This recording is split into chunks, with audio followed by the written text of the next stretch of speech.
Hey guys, it's Rachel with Easy Peasy Meals with our next episode in our wood-fired cooking series. And in today's episode, I'm going to teach you how to prep your wood-fired oven and how to light the perfect fire. You want to start 1 to 2 hours before you're ready to cook so that you have enough time for the heat to penetrate the floor and the dome. Let's get started. I'm using my Round Grove wood-fire brick oven, and we're going to start by putting our andiron in the back.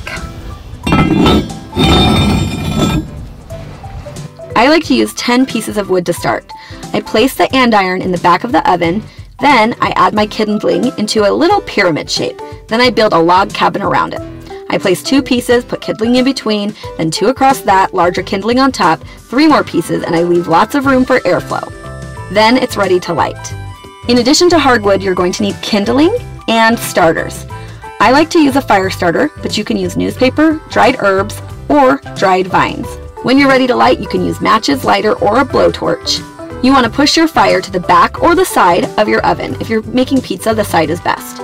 The back of the oven will be between 800 and 900 degrees, where the front may only be 400 to 500 degrees. Use your andiron and put logs on top of it to keep it burning and to keep the airflow being able to come around the logs.